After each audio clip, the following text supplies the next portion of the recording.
Olá, aqui quem fala é Lemar Júnior da Eximiaco. Nesse vídeo eu vou ter o prazer de conversar com um profissional que é referência para mim há muito tempo na área de atuação dele. Eu estou falando do meu grande amigo Rodrigo Yoshima. O Yoshima é provavelmente a primeira pessoa que vem à cabeça de muita gente quando se fala em agilidade e quando se fala em Kanban. Então, sem mais delongas, permita-me trazer para a conversa meu amigo Rodrigo Yoshima. Tudo bom, Rodrigo? Como é que você está? Tudo bem, Elemar? Um grande prazer aí participar do seu espaço aí. Como você disse, acho que também, Elemar, aí eu acredito que possivelmente acho que o desenvolvedor ou o profissional de software aí que eu também tenho aí no mais alto padrão aí. Então, para mim, para falar a verdade, eu fico honrado aí e espero poder compartilhar boas informações aí, dicas, coisas aí que o pessoal do seu público possa aproveitar, né? Poxa, muito obrigado mesmo pelo carinho, Yoshima. Uhum. É muito bacana porque eu me lembro desde sempre, acompanhando a comunidade, acompanhando as discussões sobre agilidade, desde uma época em que se associava a agilidade a usar bermuda e ter um comportamento hipster. Eu já lembro de você falando sobre a importância da agilidade, a importância de métodos, a ciência por trás dos métodos e trazendo, enaltecendo aí Kanban, que é de Uhum. fato a metodologia que você, não é bem metodologia, acredito, mas enfim, a metodologia que você escolheu para você, ou pelo menos a que você acredita. Quantos anos já de Kanban, Rodrigo? Bom, vamos lá. A minha transição, vamos dizer assim, de métodos ágeis tradicionais para o Kanban, ela aconteceu num projeto com uma grande seguradora, que foi um projeto bem desafiador, e isso, para falar a verdade, aconteceu ali por 2010, 2011. Então, eu já tenho utilizado o Kanban aí há um pouquinho aí, próximo de uma década, né? E uma correção eu já vou fazer, Lemar. A gente não fala que Kanban é uma metodologia, a gente fala que Kanban é um método, né? Existe uma diferença sutil, mas para falar a verdade, esse tipo de confusão é muito comum no mercado. Geralmente, uma metodologia meio que fala para você, tintim por tintim, o que você tem que fazer, né? Existem possivelmente regras bem claras assim numa metodologia, e o Kanban, como sendo um método, ele é possivelmente uma família de abordagens que não diz para você, tintim por tintim, o que você tem que fazer, né? O Kanban, para falar a verdade, é um conjunto aí de 6 princípios e 6 práticas, né? E, para falar a verdade, a ideia do Kanban é sugerir e não impor o que você tem que fazer, né? Então, a minha transição, para falar a verdade, da agilidade tradicional, vamos dizer assim, métodos que nem, por exemplo, Scrum, XP, FDD e DDSDM e outras coisas, veio por conta das dificuldades que eu tive no mercado de aplicar, né, esses métodos tradicionais ágeis. Aí, para falar a verdade, uma pessoa que eu tenho que dar o crédito dessa minha transição é o Alisson Vale, né? O Alisson Vale, que já era um amigo meu aí, pessoal, há muito tempo, é possivelmente aí um dos precursores da agilidade aqui no Brasil. Ele que falou, Rodrigo, pô, para esse problema que você tem aí nesse cliente, Kanban pode ser uma solução. E aí, para falar a verdade, eu comecei também a ter contato com o David Anderson. E 2011, para falar a verdade, depois de um pouco mais de experiência, que eu comecei a promulgar de fato Kanban aqui no Brasil, né? Então, acho que a origem minha foi essa, foi dificuldade com os métodos ágeis tradicionais. Esse cliente em particular, ele queria porque queria utilizar Scrum, só que ele tinha um problema grave, ele tinha, na verdade, um fornecedor bem no meio da cadeia de valor dele, e isso dificultava utilizar o mecanismo das sprints do Scrum, né? E foi isso mais ou menos que aconteceu. Eu, para te falar a verdade, hoje em dia, Lemar, eu nem sequer digo que Kanban é uma abordagem ágil, né? O Kanban tem seus próprios princípios, o Kanban tem suas próprias práticas. O Kanban, para falar a verdade, não precisa do manifesto ágil para se manter em pé. Eu tenho implementações Kanban em alguns clientes que são implementações Kanban cascata. Isso aí possivelmente seria inaceitável para um agilista raiz. Eu tenho implementações Kanban onde possivelmente o trabalho não é auto-organizado, tá? E isso para nós da comunidade Kanban não é um problema, né? O problema, para falar a verdade, é como você sai dessa situação e não uma situação em si, né? Entendi, entendi. Eu li o livro do David Anderson, sou um profundo entusiasta também de Kanban, até e basicamente pelos mesmos motivos que você, tá? Eu acho o Kanban um método pouco intrusivo, né? E por ser Sim, pouco intrusivo, é de fácil adoção, né? É de fácil sim. adoção, entretanto, também é fácil você colocar um quadro na parede, fazer algumas divisórias e dizer que está adotando o Uhum. Kanban, sendo que se está muito longe disso. Uh, você conheceu o David Anderson depois e vocês têm uma boa relação em função, Sim. inclusive, do seu papel como multiplicador de Kanban. Ele é tão simpático pessoalmente quanto ele é no livro dele, porque eu não tive ainda Uhum. o prazer de conhecer o David Anderson, mas Sim, o livro dele relata. Eu quase vivi o projeto dele, os projetos da Microsoft na época sim, onde ele trabalhava, eu senti a relação de estar quase trabalhando com ele. sim. Ele é bacana assim mesmo ou não? Sim, o David Anderson, vamos lá, ele é escocês, né? Então, ele possivelmente tem um toque meio reservado, tá? Mas depois que você conhece ele, depois que você dá lá umas duas, três caipirinhas para ele, ele solta a franga, vamos dizer assim, tá? E para falar a verdade, eu tenho uma relação de amizade com o David já há muito tempo. Para falar a verdade, acho que a primeira turma que nós ministramos juntos aqui no Brasil foi em 2011, né? E hoje a gente tem, para falar a verdade, uma relação de amizade. A gente até já viajou juntos às vezes que ele veio aqui para o Brasil, né? E sim, eu vou dizer para você que, na minha opinião, ele é uma pessoa bem simpática, uma pessoa assim que você tem conversa fácil, assim, né? Nem É. todo mundo vai concordar com essa opinião, né? Às vezes as pessoas ficam com aquela visão meio carrancuda, meio escocesa, né, do David, né? Mas tanto ele como, por exemplo, cara, o Alexei Zeglov também, que é o nosso matemático aí da comunidade, né? Eles são meio que fechados, mas no trato pessoal são pessoas muito agradáveis, assim. Eu particularmente adoro bater um papo com o David. A última vez que ele veio para o Brasil em fevereiro desse ano, antes da pandemia, antes de tudo isso aí acontecer, fizemos um churrasco aqui com alguns amigos aqui em casa. Foi sempre um bate-papo agradável com ele. E para falar a verdade, o que é interessante é que eu vejo que o David tem é uma pessoa bem culta, né? Ele tem um conhecimento assim de conhecimentos gerais assim, muito rica, né? E eu gosto muito, para falar a verdade, de conversar. Para falar a verdade, é sempre interessante você conversar com pessoas inteligentes, né? O que me chama atenção na criação do David Anderson e Hum, toda a estratégia do Kanban é que ela se aproxima bastante da teoria das filas, né? uhum, Aliás, com muita frequência, você mesmo, em alguns momentos, eu uhum, pedi para você alguma recomendação de literatura, até para poder entender um pouco mais, um pouco além do superficial com relação ao Kanban, e você me indicou literatura relacionada com teoria das filas. E eu sempre estabeleço na minha cabeça uma relação entre o Kanban e a teoria das restrições também. Você sim. percebe essa ligação também ou é coisa da minha cabeça? Essa relação existe de forma intencional ou é coisa da minha cabeça? Não, existe.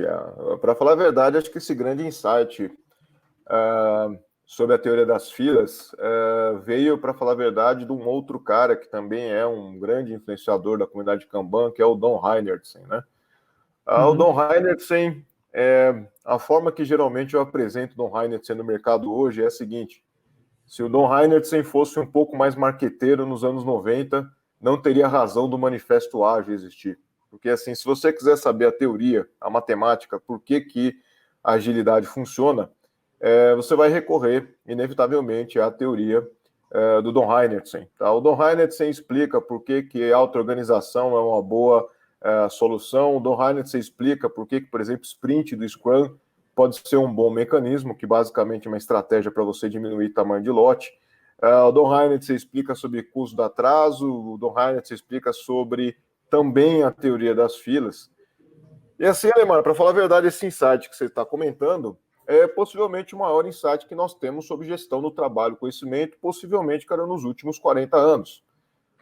Nós aprendemos muitas das coisas que o sistema Toyota de produção nos ensinou, coisas que o Eliyahu Goldratt também nos ensinou, e O grande insight que eu imagino que Kanban leva em consideração, e na minha opinião todo e qualquer sistema de gestão moderno tem que levar em consideração, é que o problema maior que nós temos na gestão do trabalho do conhecimento são as filas.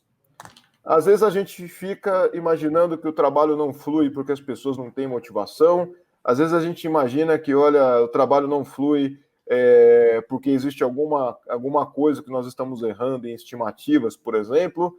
Mas o que nós sabemos é que o trabalho do conhecimento no século XXI, ele é extremamente propenso a ficar parado numa fila esperando alguém dar atenção para ele. Então, por exemplo, se você pegar na área de tecnologia, um gerente de produto, um gerente de negócio, ele pode ter diversas ideias e enquanto essas ideias não estão sendo desenvolvidas, não estão sendo produzidas, elas entram numa fila. Elas entram possivelmente num backlog, numa lista de ideias ou algo que valha. E aí, possivelmente, isso aí vai cair na mão de um analista de negócio, ele vai tentar entender e logo em seguida que ele terminar o trabalho dele, ele vai possivelmente passar para uma área de engenharia ou para uma área de desenvolvimento de software.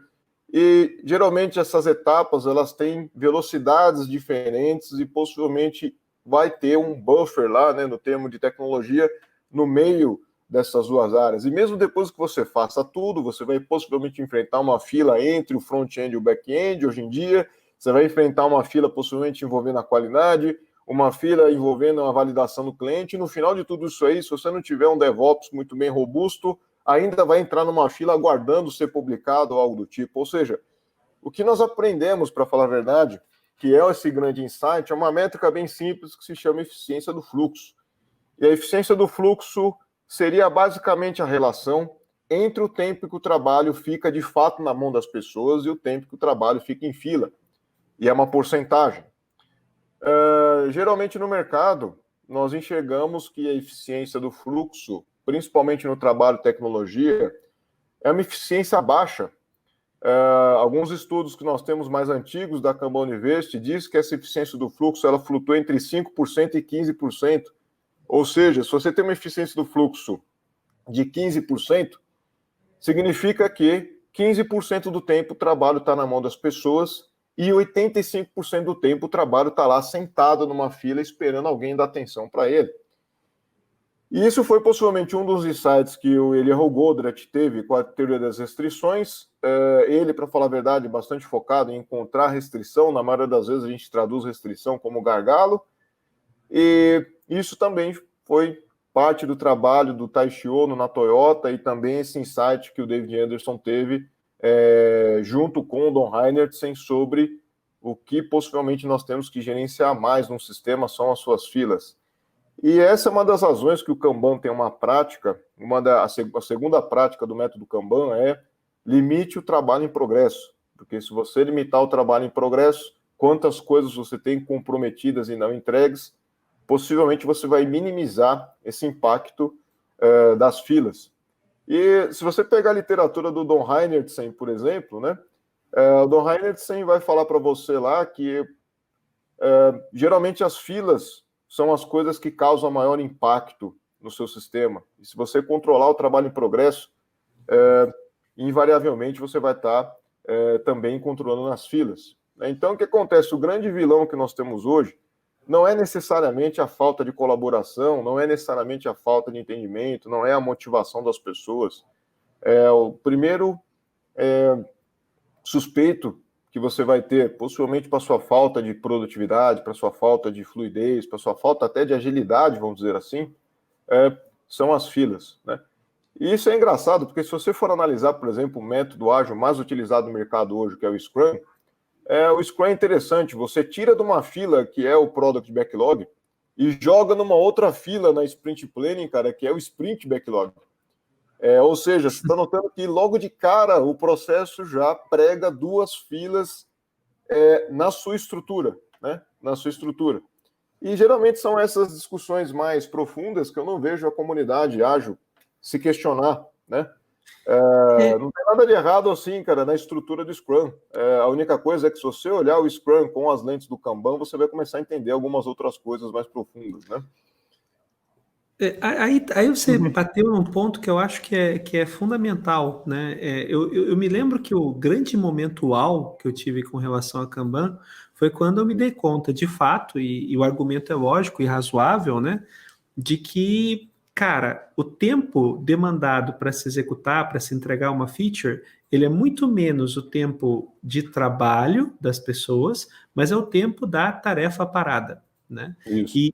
E quando eu me dei conta disso, automaticamente eu me dei conta que todo o esforço que as pessoas fazem para fazer estimativa de esforço, né? Esforço para fazer estimativa de esforço é redundante, mas enfim, todo o trabalho que as pessoas têm para fazer estimativas de esforço acaba sendo, de certa forma, um grande desperdício, porque quando as pessoas fazem estimativa de esforço, elas fazem em cima do tempo trabalhado e ainda assim erram. Uhum. E acabam ignorando exatamente esse tempo em fila.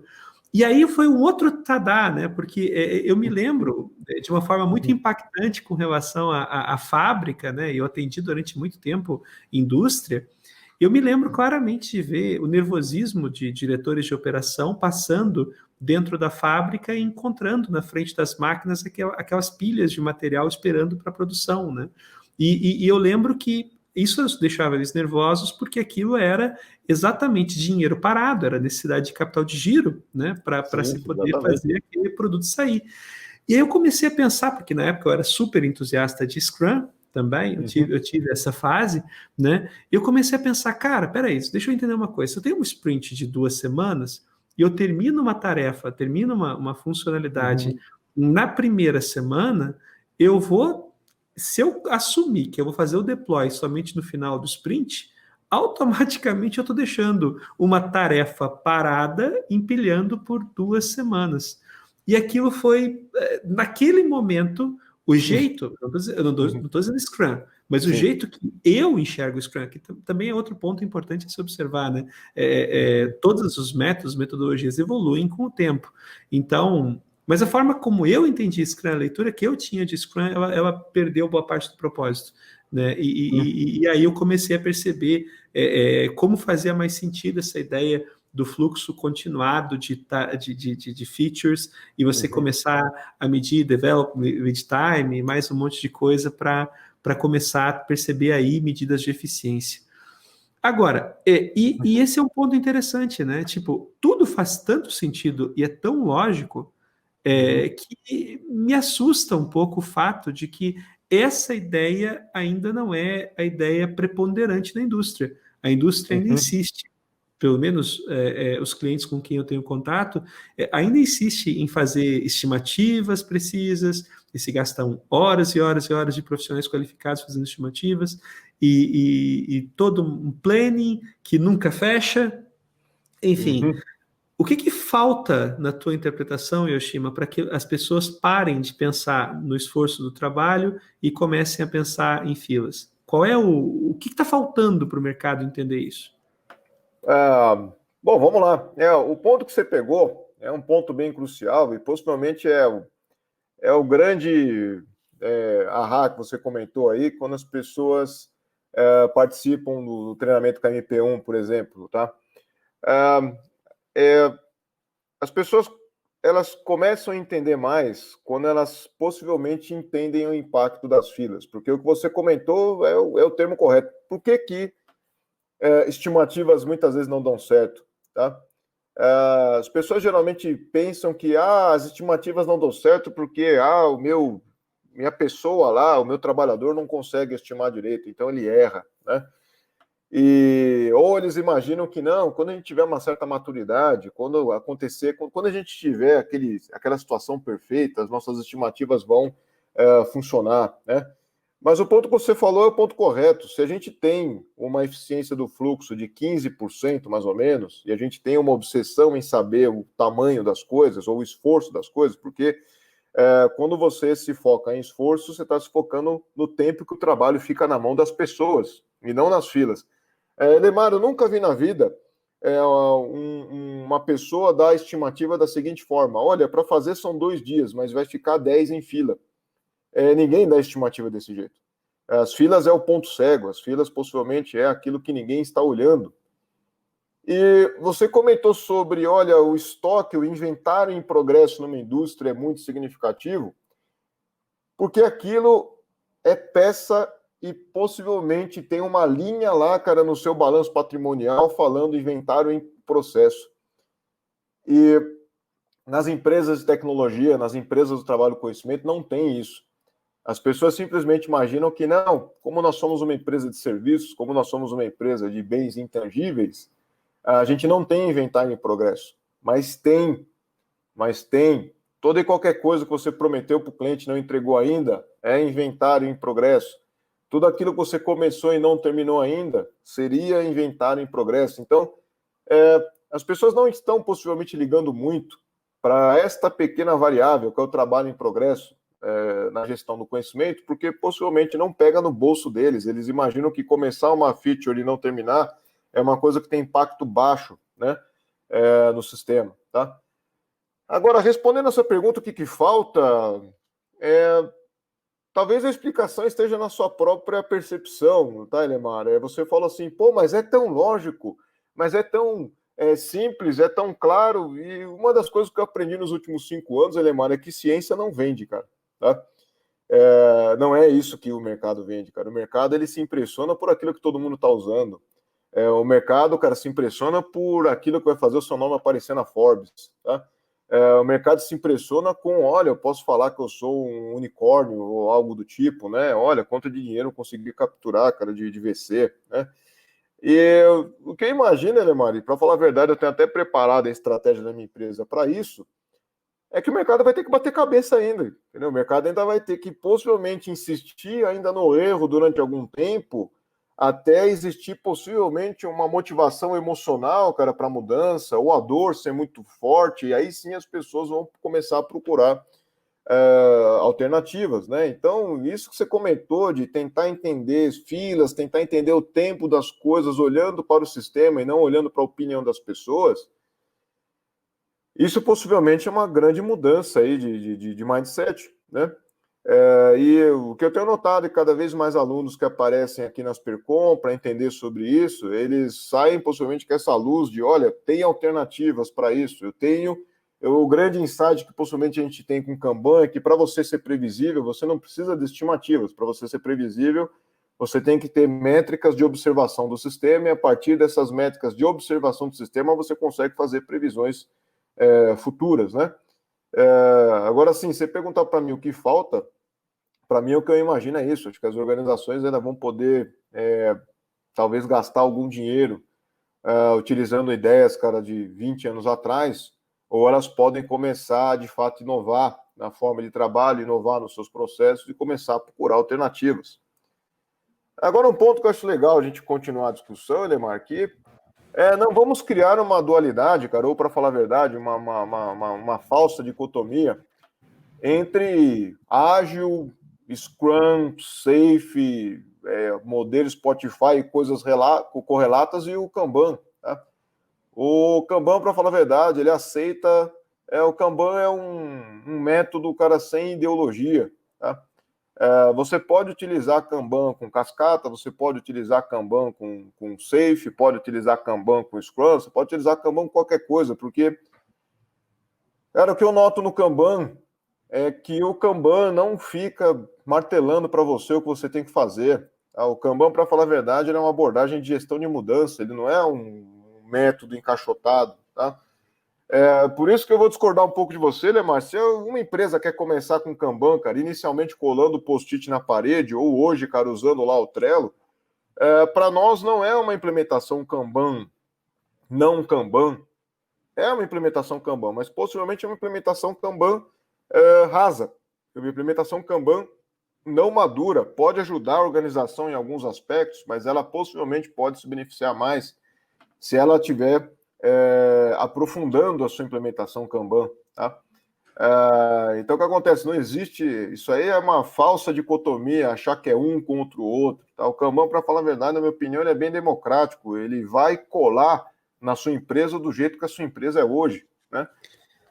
Todas as vezes que eu vejo, cara, numa frase lá no LinkedIn, ou num blog post, ou em qualquer lugar, Eu arrisco dizer para você que 90% das vezes que eu vejo Scrum e Kanban na mesma frase, alguma coisa errada está lá. Tá? Ou a pessoa não entendeu bem Scrum, ou a pessoa não entendeu bem Kanban. Tá? Mas é fato, você pode fazer uma busca aí, se você quiser, você me marca, cara. Ô, Rodrigo, esse cara aqui falou sobre Scrum com Kanban. Você pode ter certeza que eu vou achar algum problema lá. Tá?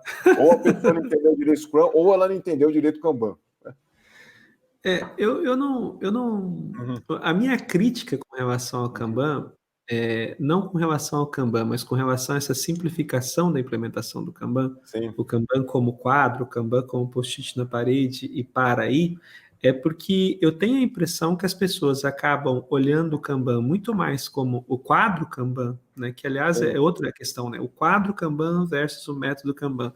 As pessoas acabam olhando o quadro Kanban e simplificando em demasia os princípios do método e acabam não percebendo exatamente os benefícios que eles teriam, porque eles acabam vendo o quadro Kanban como um jeito de acompanhar, né, o que está sendo feito, o trabalho que está sendo realizado, mas sem se importar exatamente com as métricas, sem se importar necessariamente com algumas ideias por trás do método que fazem ele tão poderoso. A minha crítica não é começar simples, muito pelo contrário, eu até acho de verdade que quando um time não tem uma gestão visual, não tem um jeito de conseguir acompanhar as atividades, começar com o quadro Kanban e fazer uma gestão e ter uma visualização do progresso já é muitas vezes um enorme salto e já traz benefícios sem tamanho. O meu problema é que muitas pessoas param aí, né? Param aí e acabam não buscando mais informação. Recentemente, Yoshima, não sei se você acompanhou, recentemente não, o livro já tem uns 3 anos, eu acredito, tem o Accelerate, do Humble, da Ferguson e do Gene Keen, né? É um livro bastante interessante, não sei se você teve a oportunidade de ler. Esse livro ele é recente, não é não, Elimar? Ele deve ter seus 2 anos, 3, quem sabe. Ele não é... Eu tenho me afastado bastante, cara, de literaturas assim, de pessoas que eu vejo que são totalmente associadas, cara, com o ágil, tá? Não é uma alergia, não, mas é uma questão de interesse, tá? Mas eu não li, não, cara, mas pode comentar. Mas assim, eu acho super interessante. Esse livro especificamente, eu acho que é um livro que ia te interessar e muito, porque ele foge um pouquinho daquela roupagem ideológica por trás da agilidade e tenta exatamente ir na outra direção, que é apresentar um pouco mais de método, um pouco mais de ciência. Então, se vai a mercado, se faz pesquisa, tenta se levantar, a pesquisadora-chefe ali conduz um trabalho super sério. É um livro que vale a pena ler, tá? Eu recomendo que você leia mesmo. E lá, por exemplo... Você tá me recomendando, acho que vale a pena eu dar uma... Demais, cara, demais, demais. E lá ele parte da premissa de alguns indicadores que precisam ser observados, né? E lá ele fala, eles falam ao todo de 4 indicadores. Dos 4 indicadores, o que mais me chama a atenção, né, eles dizem que você deve tentar minimizar o tempo médio entre falhas, né? No lugar, isso é um princípio de DevOps, você deve tentar minimizar o tempo médio entre falhas, no lugar de tentar maximizar o tempo. Desculpa, falei besteira. Você deve tentar minimizar o tempo médio de recuperação das falhas, no lugar de tentar maximizar o tempo entre falhas, percebe? Ou seja, é mais importante eu cair e me recuperar rápido do que necessariamente não cair. Né? Porque fazendo isso você vai buscar vai ter menos obsessão em tentar postergar as suas alterações em produção, você vai fazer entregas mais contínuas, você vai tentar minimizar o tamanho do pacote. Enfim, e o que o método preconiza é exatamente essa visão continuada, né? Tipo, o que o livro acaba indicando é exatamente essa visão de continuidade, onde você tem features entrando e saindo e entrando em produção no menor tempo possível. Por isso que eu ia perguntar para você, né? Como que você tem visto a relação de Kanban com sistemas em produção? Porque essa é uma discussão que eu vejo aparecer com alguma frequência, né? Poxa, eu vejo o Kanban muito bem para poder desenvolver features novas, mas como que eu faço a minha sustentação?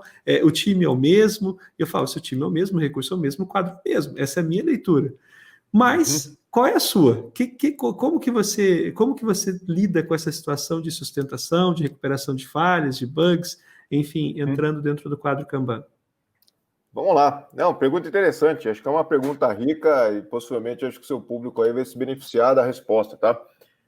Alemar, é o seguinte, isso é um negócio que é complicado de explicar, talvez aqui em 2, 3 minutos, mas o Kanban, cara, ele não é um método orientado a times, tá? O Kanban não liga, cara, se você tem times auto-organizados ou não, tá? O Kanban é um método orientado a serviços. Tá? O que é um serviço?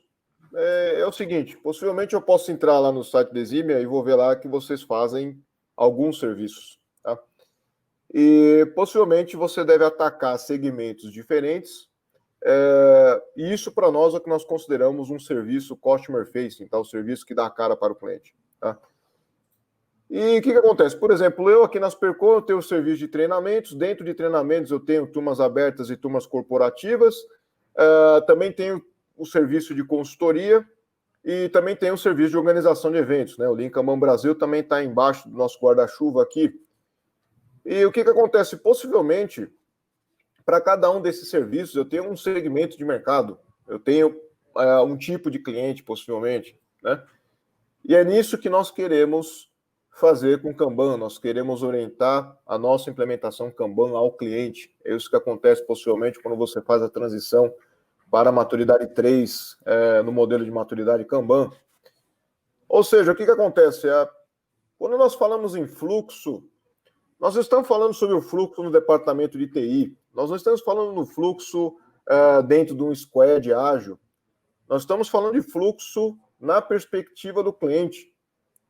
Aí, para responder essa pergunta, seria o seguinte, o cliente que está reclamando para você de um defeito, de um problema, né, é o mesmo que possivelmente está comprando o produto? É o mesmo segmento? Porque se a resposta for sim, na nossa concepção é um sistema Kanban único, é um serviço. Agora, o que acontece? Se dentro desse serviço, você, por alguma decisão tática qualquer, você quer separar a manutenção da inovação, a manutenção de novas funcionalidades, novas features, né? A manutenção você quer separar da inovação, isso é uma decisão de gestão sua. Tá? O Kanban não impõe. Agora eu posso falar sobre a minha experiência. Tá? Eu não vejo com bons olhos, cara, você ter um time, um grupo de pessoas focado em inovação e outro grupo focado em manutenção, em legado, esse tipo de coisa. Eu, particularmente, não vejo com bons olhos, porque a minha experiência de mercado diz para mim que o pior tipo, cara, de desenvolvedor de software que você tem, cara, é esse tipo de desenvolvedor, cara, que não dá manutenção naquilo que ele faz, tá? Vou contar a história para vocês. Quando eu estava fazendo meu colegial técnico lá em São Bernardo, na Escola Técnica Lauro Gomes, lá em São Bernardo, aconteceu uma coisa engraçada. Quando você chegava lá no refeitório para comer lá o bandejão, as pessoas do próprio restaurante estavam saindo para almoçar. Né? Se você chegasse bem cedo lá, você ia pegar o pessoal que fez a comida indo comer em outro lugar. E essa é a metáfora que muitas vezes eu explico de por que é ruim você separar as pessoas que estão fazendo novas coisas de dar manutenção nas coisas antigas. É um conceito que o Nassim Nicholas Taleb colocou de uma forma bem clara no último livro dele, né? É a falta de pele em jogo, né? É a falta de você comer a sua própria comida, né? É a falta de você jogar a responsabilidade, jogar o risco para outra área, jogar o risco para outro departamento. Tá? E uma coisa triste que eu vejo, Elemar, é o seguinte, tem algumas organizações que elas fazem isso, elas separam a inovação da manutenção simplesmente, cara, para o framework ágil deles funcionar. Porque, eu não quero manutenções entrando no meio da minha sprint, por exemplo, tá? Isso aqui vai atrapalhar a minha previsibilidade ou algo do tipo, né? E não é o que o cliente quer. O cliente, possivelmente, ele deve ter uma cadência que ele quer receber novas funcionalidades e, logicamente, que ele quer, possivelmente, em outra cadência, receber a correção, cara, dos seus problemas, receber as manutenções ali que ele está esperando. E o que acontece? No Kanban nós temos uma solução que é muito elegante para isso. Nós temos uma forma de fazer reserva de capacidade. Você pode ter um quadro Kanban, cara, com uma raia no meio. e você pode dizer, cara, que na raia de cima de inovação, o cara vai ter 20% da sua capacidade, na raia de manutenção vai ser 80% da sua capacidade. E isso, para nós, é um problema facilmente resolvido. E, para falar a verdade, te dá um grande poder de gestão. Você pode dizer, cara, possivelmente no sistema Kanban, quanto que você quer investir em manutenção, quanto você quer investir em inovação. E o que acontece? É isso o poder que nós temos com um modelo flexível. Tá? Pessoal, o Kanban, como o Elemar comentou no começo, ele é extremamente flexível porque o Kanban ele te dá a opção de você fazer basicamente o que você quiser, mas o Kanban também mostra para você se é isso que você está fazendo está errado ou não. Tem uma última moda que aconteceu agora, Elemar, falando que o Rodrigo é o fundamentalista do Kanban. Legal essa ideia aí, né? As pessoas falam assim, o Rodrigo fala que o Kanban é a bala de prata. Para falar a verdade, é o contrário, cara. Eu não vejo que o Kanban é a bala de prata, eu vejo que as pessoas que usam Kanban são a bala de prata. É o líder, cara, que é a bala de prata, não é o método que é a bala de prata. Não coloque todas as suas fichas, cara, em cima do Kanban, porque o Kanban só vai simplesmente falar para você, olha, você está fazendo isso e o resultado é esse. Se você fizer isso, talvez o resultado seja outro. Mas quem vai tomar essa decisão é você, líder, é você, gestor, não é o método, né? O Kanban, para falar a verdade, ele não é um bisturi, cara. O Kanban, ele é o aparelho de medir a temperatura, o Kanban é o aparelho de medir a pressão arterial, é o aparelho de medir o seu batimento cardíaco. E quem está com o bisturi na mão, cara, é o líder, é o gestor. O Kanban, cara, não funciona para pessoas desprovidas de cérebro. Elas precisam ter consciência, elas precisam ter... isso foi uma frase célebre, cara, que inclusive um aluno meu me falou, cara, acho que foi em 2014, ele falou, Rodrigo, estou notando, cara, que Kanban precisa pensar para usar. Eu falei, exatamente isso aí, cara, você precisa ser provido de cérebro para você usar Kanban, porque o Kanban só vai falar para você, cara, as coisas que estão erradas no seu processo, mas a responsabilidade de consertar é sua, como líder, como gestor, né? Agora, você foi muito... eu acho bacana, explorando ainda um pouco mais essa coisa da manutenção versus sustentação versus desenvolvimento, eu concordo com você, tá? Eu acho que você deveria sentir a dor pelos erros que você comete, né?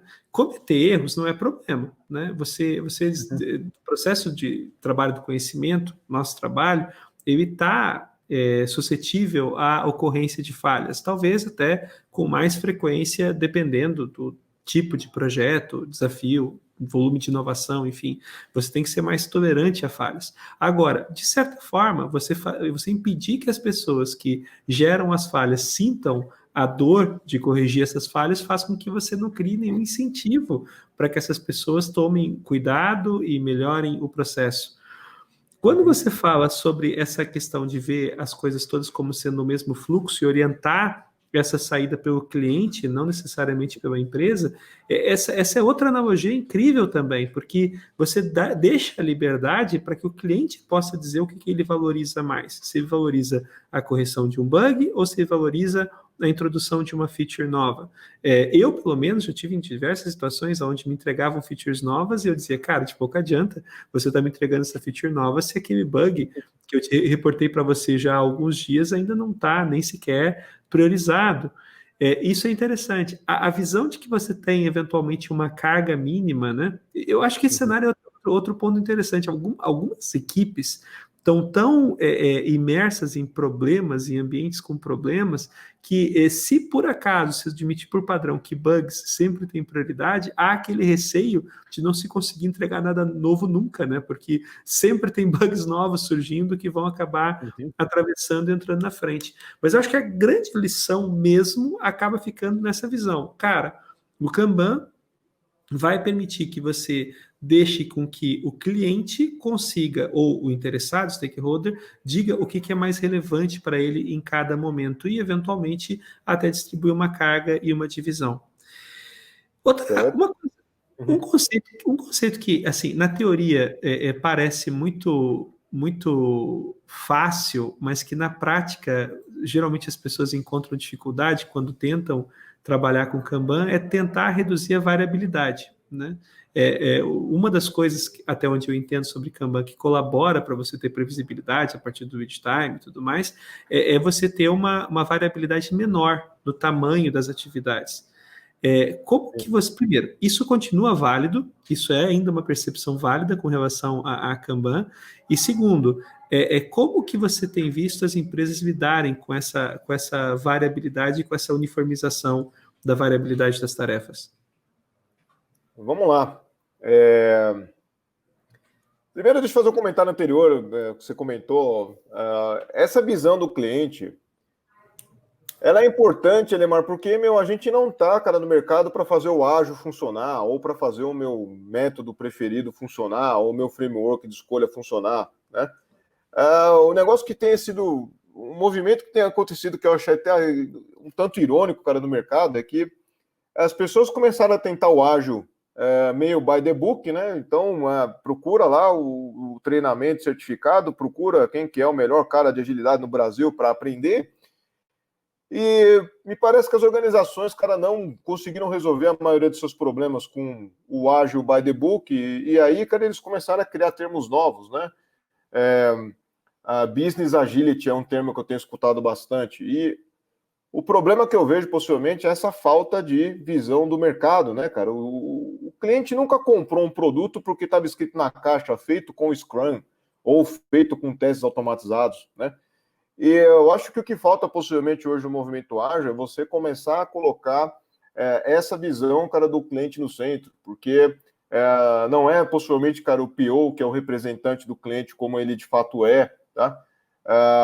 Você precisa fazer, uma das coisas que eu valorizei sempre, cara, na minha carreira, fui desenvolvedor durante muito tempo, fui arquiteto durante muito tempo, é fazer com que, de fato, o desenvolvedor lá sinta também as dores do cliente, não é simplesmente a dor, cara, de corrigir um bug, né? E, na minha opinião, acho que, cara, possivelmente o pior desenvolvedor que tem, cara, é exatamente esse desenvolvedor que faz, cara, e joga a responsabilidade de manutenção para o outro, né? Você aprende muito mais, cara, nas suas experiências negativas do que nas suas experiências positivas, tá? Esse é um ciclo de feedback muito importante que você tem na sua carreira ou no seu negócio. Você vai aprender muito mais nas experiências negativas do que nas positivas. Então, isso acho que complementa um pouco aí do que você comentou. Agora, sobre a variabilidade, Elimar, um ponto que acho que é importante a gente comentar aqui é que as pessoas geralmente que têm um contato superficial com o Kanban, eles imaginam que o Kanban é um método meio descontrolado, tá? Mas eu não tenho uma cadência fixa, mas eu não tenho uma forma da pessoa dizer o quanto que ela vai entregar, por exemplo, né? E isso aí possivelmente é um mito que possivelmente a gente cobre de forma bem profunda nos nossos treinamentos e tal, mas a ideia é o seguinte: o trabalho do conhecimento ele tem variabilidade inerente.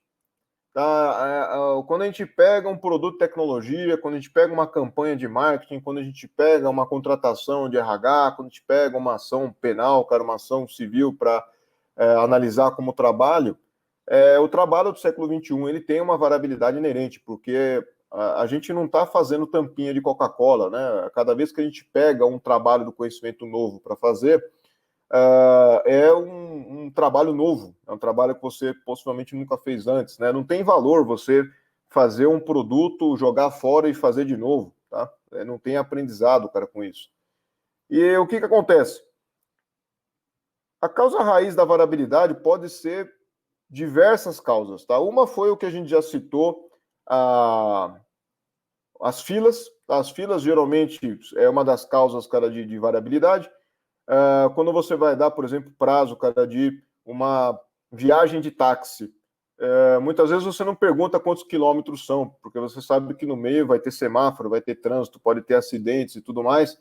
E esse é o tipo de variabilidade causado muitas vezes pelas filas.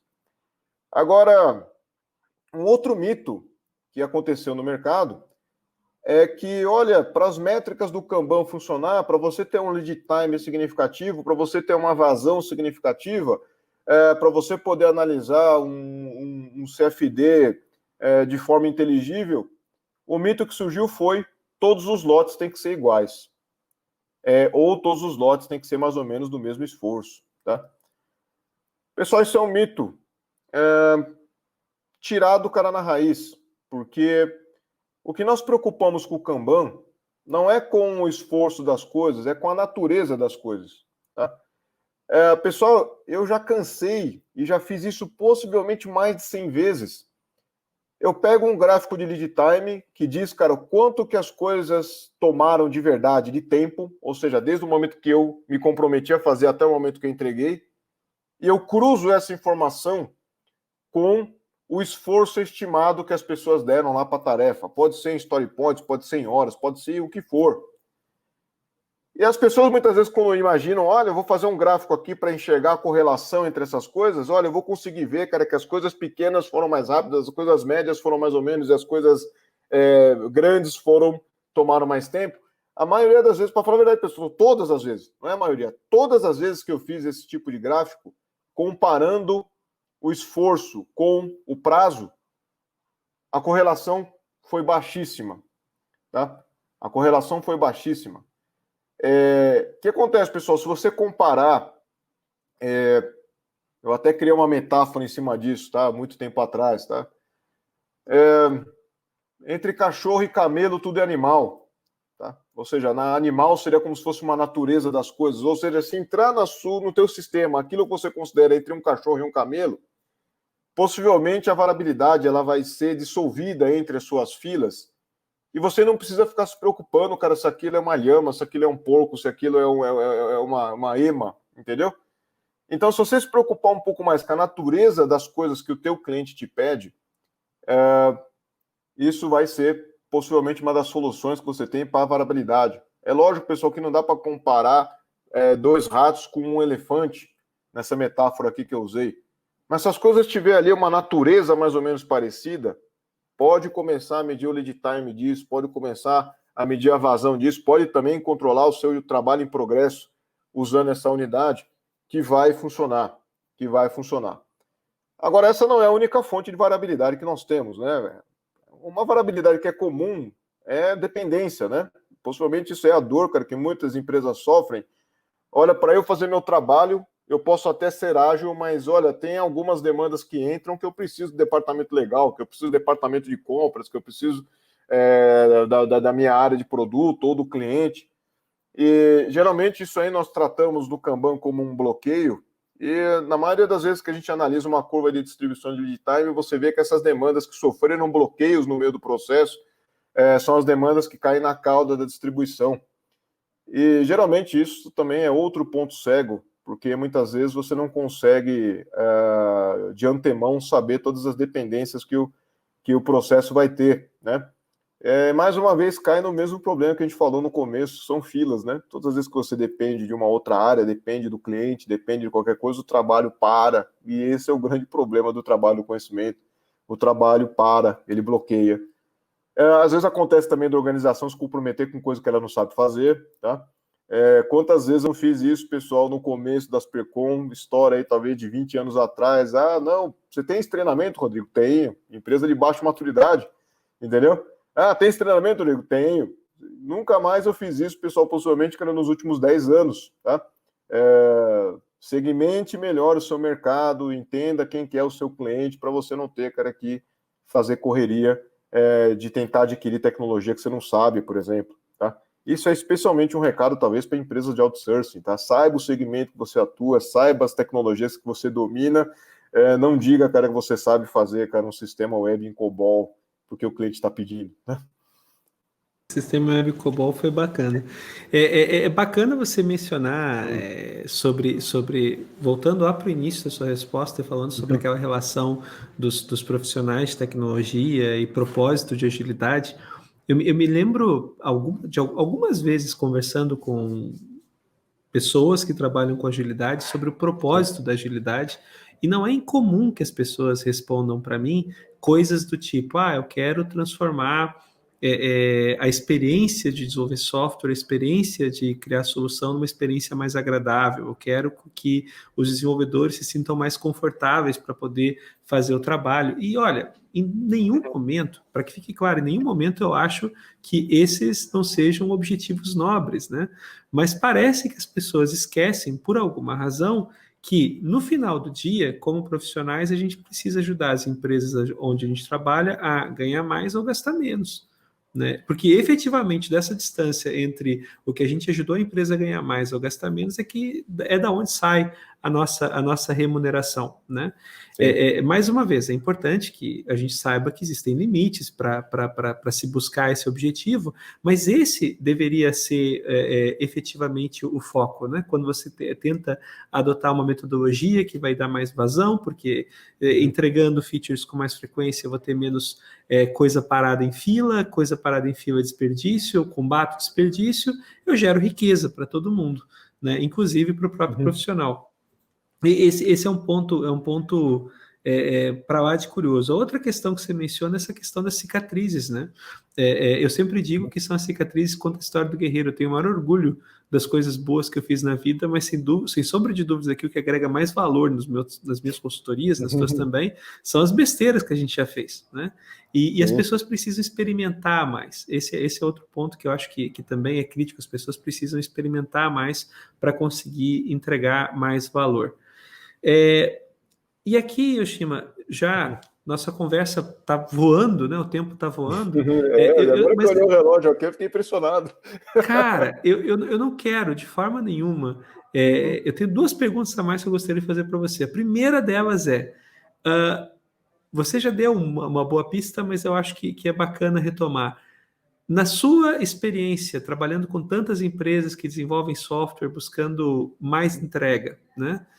Desassociando um pouquinho da agilidade, o que é necessário para que desenvolvedores e pessoas que desenvolvem software, enfim, times de criação de software, o que é necessário para que esses profissionais se destaquem, para que eles evoluam na carreira?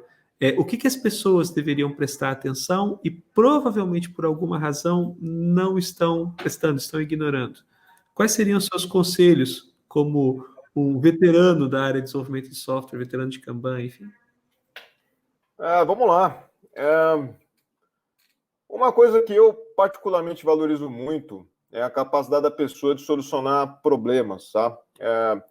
Eu sou talvez partidário daquela visão que eu acredito muito mais que o interpessoal da pessoa, a postura, a forma como ela expõe as suas ideias e como que ela muitas vezes trabalha em equipe, se ela sabe ouvir.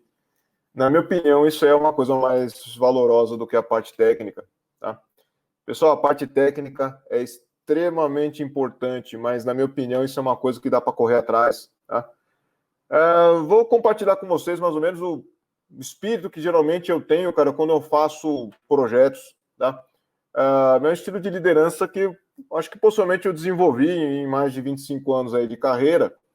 E todas as vezes que eu estava numa posição de liderança, eu fazia o seguinte, para falar a verdade, o último projeto que eu entreguei, tá, que eu voltei a programar esse ano por conta da pandemia, tá, foi uma das coisas, um dos males que veio para bem, né? Eu voltei a fazer alguns projetos. A minha postura geralmente como líder é a seguinte: eu saio fazendo e eu tento oferecer muitas vezes uma visão para as pessoas vão se agregando àquilo que eu estou fazendo, porque para mim, cara, o que eu faço, eu tenho que ter paixão, eu tenho que ter, na verdade, engajamento, aquela coisa que vem de dentro que muitas vezes não dá para você explicar. E eu sempre valorizei as pessoas que chegavam para mim e falavam: Rodrigo, como é que eu posso ajudar? Tá? Esse é um skill que eu imagino que é importante, a pessoa saber ali se envolver, cara, com o trabalho, né? E possivelmente questionar, cara, o que eu posso fazer para ajudar, tá? De uma maneira saudável. E é uma outra coisa que eu vejo bastante, que tem se perdido no mercado, na minha opinião, Elemar, é a liderança. Tá? Nós precisamos, cara, de bons líderes técnicos, cara. Nós precisamos ali de pessoas que tenham paciência, que sentem ali e ensinem as pessoas mais novas, porque tem muita gente chegando no mercado, tá? E, na minha opinião, e para falar a verdade, isso tem influenciado bastante a forma como a Aspercom tem atuado no mercado. Hoje, se você perguntar para mim, o que eu tenho feito no mercado é formar líderes, né? Formar pessoas ali que estão ali com a pele em jogo, que querem, para falar a verdade, ter essa melhoria que você comentou, cara, nas organizações, e muitas vezes eles não estão aí, cara, para mimimi. Eles querem, de fato, pegar a organização, levar a organização para um novo patamar. Talvez não a organização como um todo, que isso aí talvez seja a missão do C-Level, mas talvez ali a área que eles atuam, ou a esfera de influência que eles atuam, pode ser um time, pode ser um departamento, mas eu acho que é elevar esse jogo. Então, se você for pensar para mim, o que eu valorizo, para falar a verdade, é o comportamento interpessoal da pessoa, como é que ela lida com pessoas, né?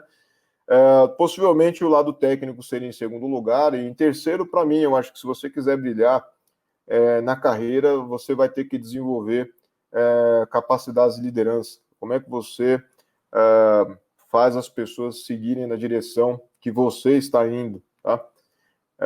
Então, acho que eu resumiria, cara, nessas 3 palavras aí, tá? É isso aí, acho que seria as coisas que eu gostaria. É uma coisa que, possivelmente, eu exijo das pessoas que trabalham junto comigo. Tá? Isso é incrível, porque outro dia eu estava pensando sobre isso. Eu acho que poucas vezes na vida se encontrou um tema tão explorado em literatura quanto liderança. Se você entrar na Amazon, em qualquer livraria, a quantidade de livros pretensamente falando sobre liderança é gigantesca. Mas também nunca, pelo menos na minha curta experiência, se percebeu um apagão tão forte de líderes, né? Isso é um contrassenso. E a minha explicação, pelo menos para que isso aconteça, é que se simplificou de muitas formas a acepção do que significa ser líder. E, principalmente, se simplificou também em demasia a ideia do que vem a ser liderança. Se coloca muita coisa na conta do líder, né, e se ignora muitas vezes que liderança depende de líder, liderado e contexto. Né? As pessoas muitas vezes assumem e dão um peso muito grande para o papel do líder, mas ignoram a ideia da formação do time, a ideia de trabalhar bem o contexto e unir propósito. É um tema... Eu tenho um possível suspeito para isso, tá, Elemar? E sinto muito, cara, eu vou possivelmente colocar isso aí na conta, cara, dos métodos ágeis, tá? Cara, os métodos ágeis, eles possivelmente valorizam algo que eu acho interessante, que seria possivelmente ali, cara, liberdade de expressão, cara. Acho que quem está ali atuando num sistema de trabalho ágil, ou até na minha opinião, cara, qualquer sistema de gestão moderno, as pessoas têm que poder levantar a voz e falar. Isso aí, para nós no Kanban, a gente até considera como sendo um ato de liderança. As pessoas que olham, cara, algo que está errado e levantam a voz e falam, olha, isso está errado. Isso, na minha opinião, cara, toda organização tem que valorizar demais isso. As pessoas terem liberdade de expressão, tá? Agora, o que eu tenho visto no mercado é um efeito meio nocivo, porque tem uma coisa que, na minha opinião, está sendo levado ao exagero, e isso, na minha opinião, eu não acho saudável, tá? É aquela situação, cara, onde todas as decisões, cara, tem que ser por consenso, tá? O David Anderson, ele usou uma palavra meio forte, cara, para explicar isso, mas o David Anderson fala, cara, que existe um viés, cara, meio que anarco-comunista, cara, nas organizações, onde toda a gestão é ruim, cara, existe uma luta de classes ali ou algo do tipo, né? Onde qualquer tipo de gestão é ruim. E, para falar a verdade, eu já escutei história de diversos agilistas dizendo, deixa as pessoas livres, auto-organizadas, que elas vão encontrar o que tem que ser feito, né? E eu, particularmente, cara, não acredito nisso. Para falar a verdade, acho que são poucos, acho que os pensadores de gestão que acreditam friamente que simplesmente você tirar as restrições, simplesmente você tirar a hierarquia, tirar qualquer tipo de ordem, isso vai emergir algo positivo. O problema que eu vejo nisso, de você imaginar que todas as decisões têm que ser auto-organizadas, todas as decisões têm que ser fora de hierarquia, fora de qualquer linha de comando, é que isso joga a liderança também, cara, pelo ralo. Esse é o problema que eu tenho visto, cara. Não pode ninguém possivelmente se destacar e querer influenciar outras pessoas, cara, para algum tipo de decisão, porque as pessoas enxergam isso como comando e controle. Tudo na vida deles olha, se está existindo qualquer tipo de linha de comando, comando e controle. Então, esse assim, é o diagnóstico que eu vejo, e é triste, para falar a verdade, tá, pessoal? Um time auto-organizado não deveria se proteger contra atos de liderança, tá? Essa é a minha leitura que eu vejo no mercado hoje. É super interessante, é bacana, porque a gente fala tanto sobre trabalho do conhecimento, e trabalho do conhecimento remete ao Peter Drucker, né?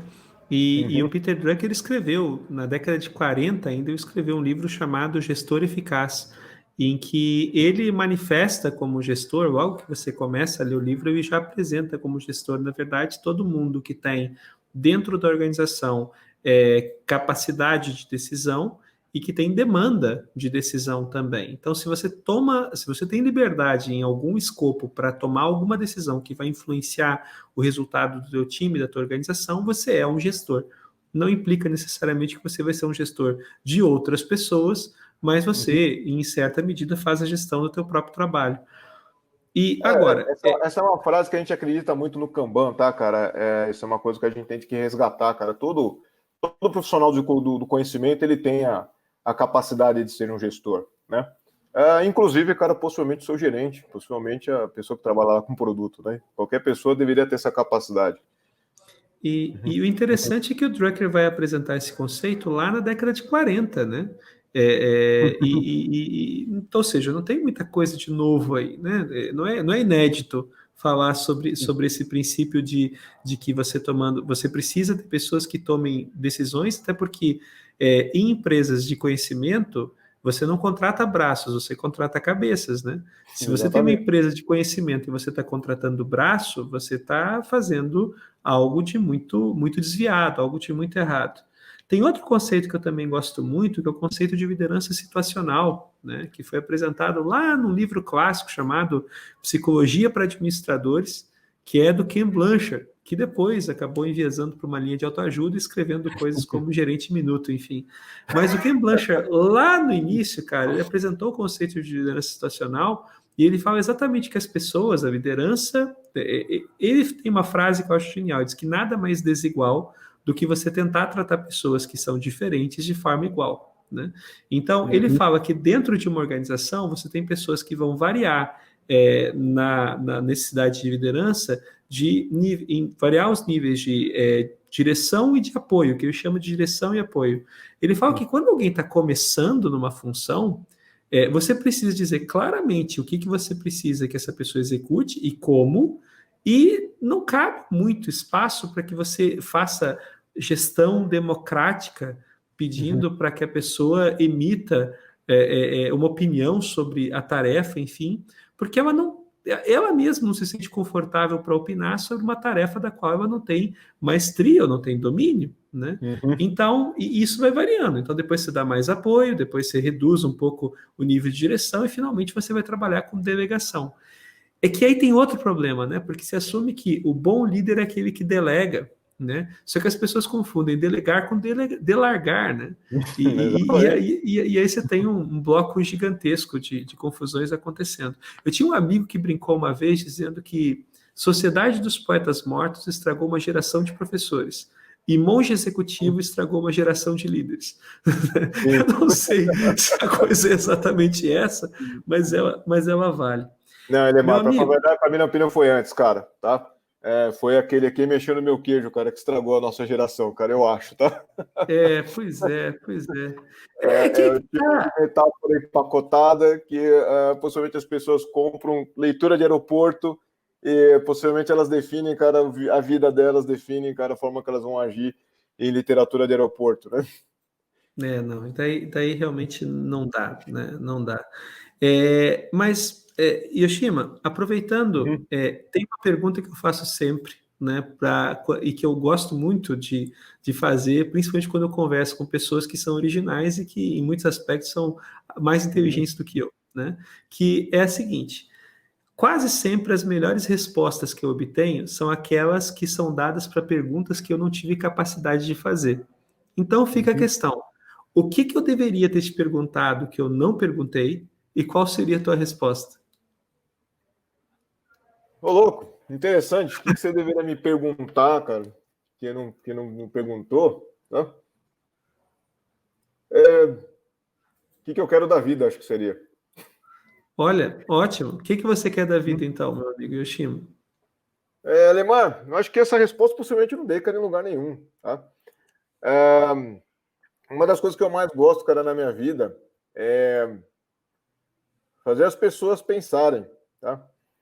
E muitas vezes eu escolho um caminho que não agrada a todo mundo, cara, que é o caminho da polêmica, que é o caminho de fazer o contraditório, que é o caminho, cara, de colocar alguma lenha, cara, numa fogueira que está apagando, tá? E simplesmente essa forma de... eu tenho um departamento de marketing agora aqui, né, cara, nas Percom, Às vezes os marqueteiros aqui falam para mim, Rodrigo, cara, você tem que ser mais fofinho, você tem que ser uma pessoa mais maleável, tal. E para falar a verdade, está até melhorado. Por exemplo, briga em rede social, quase que eu não tenho entrado mais, né? Mas o Que que pena. acontece? Eu sinto, para falar a verdade, que às vezes eu estou perdendo a autenticidade, né? Porque possivelmente a forma que eu gosto muitas vezes de ensinar é através disso. E para falar a verdade, essa é a parte triste que eu vejo, cara, no mercado. O mercado, para mim, tá muito, cara, Maria vai com as outras. O mercado tá muito. Todo mundo tem que ser regido, cara, pela mesma receita. Os símbolos tribais são sempre os mesmos, né? Os sinais de status, cara, para falar a verdade, na minha opinião, são meio enviesados, né? E isso, para falar a verdade, é que eu tenho lutado contra. E, para falar a verdade, o que eu fico triste é exatamente que as pessoas não têm hoje, cara, muita capacidade de lidar com o contraditório. Qualquer pessoa que tem uma voz dissidente é visto como inimigo, né? E o que acontece? Eu acredito que as pessoas têm que ouvir, cara, as pessoas que estão falando coisas que elas não querem ouvir, tá? As pessoas têm que escutar um pouco mais vozes dissidentes. Se tá todo mundo ali, cara, na sua tribuzinha ali, todo mundo pensando igual, falando igual, possivelmente, cara, não tem inovação. Tá? Mas no fundo, pessoal, tudo isso aí, para mim, cara, hoje, cara, eu faço, cara, para ter possivelmente, cara, uma vida boa, cara, com a minha família. Tá? No fundo, cara, o Rodrigo Yoshimi é um ser humano, cara, como qualquer outro. Tenho 2 filhas, um cachorro, uma esposa, moro aqui em São Paulo. E eu vejo, assim, para falar a verdade, que adoro, cara, o que eu faço. Eu gosto muito, cara, de ensinar as pessoas. E o propósito, para falar a verdade, na minha opinião, cara, é também como é que o bem vai escalar na humanidade, cara. O bem vai escalar na humanidade quando a gente começar a cuidar das pessoas que estão mais próximas da gente, né? E é isso, cara. Espero que tenha sido satisfatória, cara, a resposta. Fantástico, cara, fantástico, fantástico. Tem 2 pontos a observar sobre a tua resposta aqui. Eu fiquei viajando um pouquinho enquanto você falava, porque, enfim, a primeira é a seguinte: na redação, nas grandes redações na década de 80 e 90, principalmente na década de 80, era famoso o perfil do polemista. Né? Não sei se você Sim, já ouviu sim. falar sobre essa. Bom, e o polemista, a função do polemista, basicamente, era exatamente lançar a mão do contraditório, né? Para Uhum. incentivar a discussão. É claro que, em última instância, se queria vender o jornal para se verificar o desfecho Uhum. daquela questão e da polêmica. Mas o polemista, o efeito colateral positivo do polemista é que ele gerava essa reação e essa provocação pelo contraditório, fazendo as pessoas pensarem e reforçarem seus argumentos frente a algumas condições. Uhum. Não são tempos fáceis, Yoshima, porque eu acho que a gente passa por transformações, né? E essas transformações, muitas coisas que nós temos hoje como realidade, que muitas coisas que eram aceitáveis há algum tempo e que hoje já não são consideradas mais aceitáveis, elas são, de fato, conquistas e evoluções que precisam ser preservadas, mas tantas outras coisas acabam vindo junto no pacote e se disfarçando numa embalagem que parece ser uma embalagem de boas intenções. Então, Uhum. eu acho que é bacana quando você apresenta essa visão do contraditório. Eu acompanho, eventualmente, algumas das discussões. Eu percebo, às vezes, a falácia correndo de um lado e do outro, mas, enfim. E outro aspecto que eu queria destacar também na tua resposta é essa visão simplificada, né, de que no final a gente começa a mudar o mundo ou limpar o mundo arrumando o próprio quarto, né? Sim. Muitas vezes a gente tem essa tendência de querer resolver os problemas do mundo, mas não tem capacidade nem sequer de arrumar a própria cama, né? Fazer a cama quando acorda pela manhã. Cabe, então, essa visão de não necessariamente atingir o ideal, mas obter o que é possível, né? Às vezes Sim. o progresso é a arte do possível, em muitos aspectos. Yoshima, eu queria te agradecer muitíssimo por essa conversa, tá? Eu sempre aprendo muito com você, né? Você é uma Também. daquelas pessoas que eu aprendi a gostar de discordar, né?